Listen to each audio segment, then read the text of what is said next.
and it'll be an embarrassment for the state if we can't go and fix the most detrimental areas of our state, such as our roads and bridges.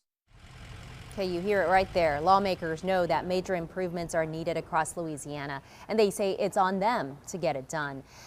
Remember, 2 weeks ago, President Joe Biden, he stood in front of what's considered the worst bridge in Louisiana in Calcasieu Parish near Lake Charles. President Biden is pitching a multi-trillion-dollar package that could be used to upgrade roads, highways, and bridges in this area. Travers Mackel has a look at the bridges most in need of repairs in tonight's WDSU Investigates. John Earhart's Metairie-based business is all about time. South Shore clocks, watches, and knives. It's great being on I-10 right here with my building showing. So when traffic goes by, they see my signs. And like clockwork each day, he can count on a lot of eyeballs seeing that sign near I-10 and Vets. That's one of the worst intersections right here where people go through. That gets backed up in southeast Louisiana. Earhart says an expansion is long overdue. For this section of Louisiana, they should widen it. Both sides, actually. And this flyover is in major need of a facelift. Built back in 1967, more than 130,000 cars travel on it each day. According to a recent study done by the American Road and Transportation Builders Association, I-10 and Vets, both eastbound and westbound, is one of the top 10 most traveled structurally deficient bridges in Louisiana. In fact, the area's largest parish, Jefferson, has 5 bridges on the list. The other 3, this flyover at Causeway and Jefferson Highway, built way back in 1957, and both sides of the Highway 90 bridge over the Harvey Canal on the West Bank, used by almost 100,000 drivers daily.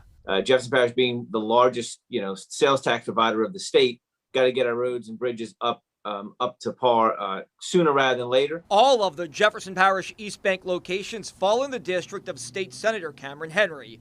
A Republican, he supports the idea of possibly using millions of dollars from President Biden's infrastructure plan to pay for upgrades. Take politics out of it, put the money where really the roads and bridges really need it, where it's detrimental to our citizens' health and safety. Focus there. And being on the Senate Finance Committee, if Louisiana receives federal money from the White House, Henry could be one of the lawmakers cutting it up. Fixing the roads and bridges throughout our state is beneficial to everyone in Louisiana. And Jefferson Parish isn't alone on this list. In Tangipahoa Parish, dozens of bridges are in bad shape. WDSU Investigates dug into federal transportation numbers. Tangipahoa Parish has the second highest number of bridges listed in poor condition. 483 bridges and 63 listed as poor, following only East Baton Rouge Parish, which is a much larger area. I would hate for the plan to hurt any of our businesses or our local people, but if the Biden administration can figure out how to keep our economy rolling and get us those infrastructure dollars, we'd be welcoming them. The only other parish to make the top 10, Orleans. 384 bridges, 44 listed in poor condition. So many council members tell us any federal money will go a long way.